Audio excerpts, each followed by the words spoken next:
মধ্যবিত্ত সংসারে অনেকটাই কষ্ট হয়ে যায় সংসার চালাতে। সারা মাস গুছিয়ে দেন আপনি কিছুটা টাকা কিভাবে সঞ্চয় করতে পারবেন, আজকের ভিডিওতে সেই টিপসটাই শেয়ার করব আপনাদের সাথে। ভিডিওটা কারো না কারো বিন্দুমাত্র হলেও উপকারে আসবে, তাই ভিডিওটা আটেনে পুরোপুরি দেখার জন্য অনুরোধ করলাম। আসসালামু আলাইকুম এভরিওয়ান, কেমন আছেন? আশা করছি ভালো আছেন।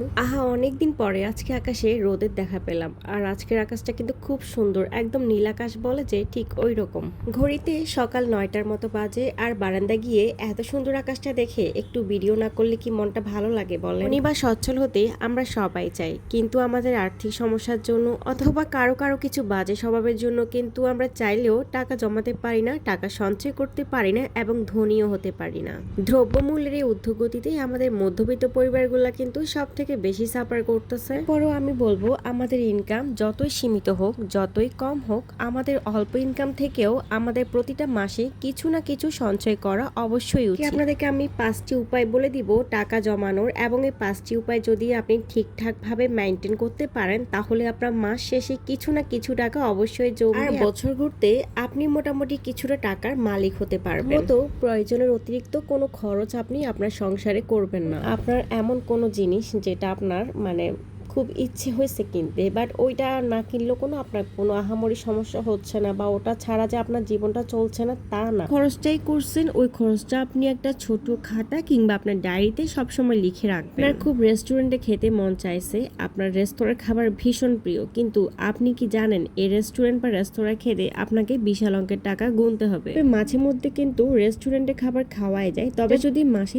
4-5 বারের থেকেও বেশি হয়ে যায়, তাহলে কিন্তু অবশ্যই আপনাকে সাবধান হয়ে যেতে হবে। তাই টাকা সেভ করতে হলে আপনাকে রেস্টুরেন্টের খাবার কিন্তু অবশ্যই পরিহার করতে হবে। আপনি যদি রান্না বান্না করতে পছন্দ করেন, তাহলে আপনি ইউটিউব দেখে বিভিন্ন রেসিপি ঘেটে আপনার পছন্দের যে কোনো আইটেম নাস্তা বানিয়ে কিন্তু আপনি নিজেই খেতে পারেন। রেস্টুরেন্টের খাবার থেকে ওটা কিন্তু 1000 গুণ বেটার হবে। এবার আসুন 3 নাম্বার পয়েন্টে। সময় চেষ্টা করবেন নিজের কাজগুলোকে নিজেই করার জন্য, কোনো হেল্পিং হ্যান্ডের সাহায্য ছাড়া। হেল্পিং হ্যান্ডের কাজগুলো যদি আপনি নিজের হাতে করে ফেলেন, তাহলে আপনার হেল্পিং হ্যান্ডকে যে পেমেন্টটা দিতে হতো সেটা আর দিতে হবে না, এবং ওই খরচটা কিন্তু সেভ হয়ে যাবে। এবার আসি একটু ভিডিও রিলেটেড কথাবার্তা নিয়ে। এখানে আমি পাঙ্গাস মাছ রান্না করতেছি, আর পাঙ্গাস মাছ আমি কিন্তু লবণ পানিতে প্রায় 8 ঘন্টার মতো ভিজিয়ে রেখেছি। সংসারের খরচ বাঁচাতে আমরা চাইলে দামি মাছের পরিবর্তে কম দামি টাইপসের মাছগুলা কিনতে। আপনি চাইলে রুই কাতলা মাছের পরিবর্তে পাঙ্গাস মাছ, তেলাপিয়া মাছ এসব মাছ খেতে, এতে করে আপনার কিন্তু অর্ধেক টাকা সেভ হবে। যদি পাঙ্গাস মাছ খেতে পছন্দ না করেন, সেক্ষেত্রে তো ভিন্ন কথা। যারা পছন্দ করেন তাদের জন্য এই পয়েন্টটি। সপ্তাহের একটি দিন অবশ্যই আপনি চেষ্টা করবেন মাছ মাংস ছাড়া চলতে, এতে করে আপনার সংসারের খরচ কিছুটা হলেও কমবে।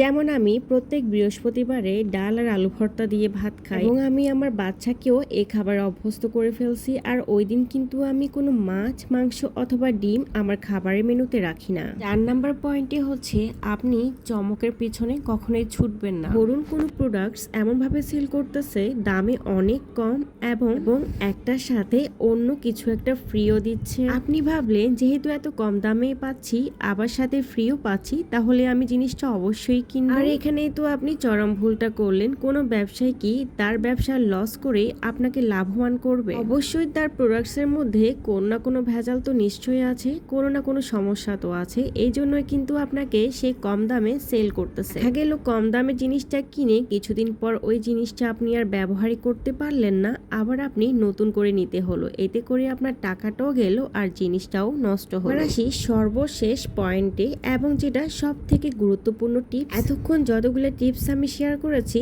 সবগুলো দিয়ে আপনি আপনার সংসারের খরচটা কমিয়ে আনতে পারবেন, এবং আপনার টাকাটা সেভ হবে। সর্বশেষ যে টিপসটা আমি শেয়ার করব, এই টিপসটা যদি আপনারা ফলো করেন, তাহলে কিন্তু আপনাকে একটু ধৈর্যশীল এবং একটু কঠোর হতে হবে। ধরুন আপনার মাসিক বেতন মাত্র 15,000 টাকা।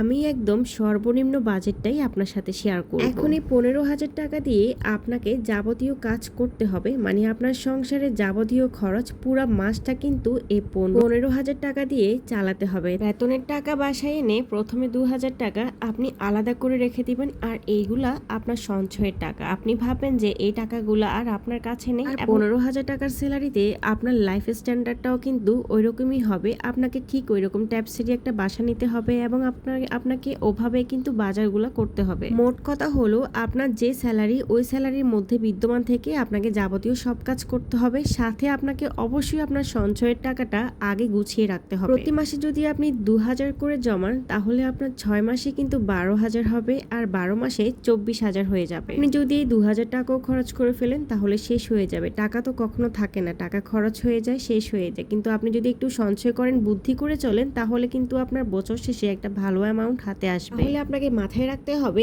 আপনি যতটাই ইনকাম করেন না কেন ওখান থেকে ক্ষুদ্র পরিমাণ আগে সঞ্চয় করতে হবে, মানে আগে সঞ্চয় তারপর খরচ। এতে করে আপনি কোনো বিপদে পড়লে কিংবা অসুস্থ হলে আর কারো কাছে হাত পাততে হোক। কথা বলতে বলতে ভিডিওর শেষ পর্যায়ে চলে আসছি। আর আজকের ভিডিওটি কেমন লেগেছে অবশ্যই কমেন্টস করবেন, আর ভালো লাগলে আমার চ্যানেলটি সাবস্ক্রাইব করে আমার চ্যানেলের পাশে থেকে যেতে পারেন। সবাই অনেক অনেক ভালো থাকবেন, সুস্থ থাকবেন। আল্লাহ হাফেজ।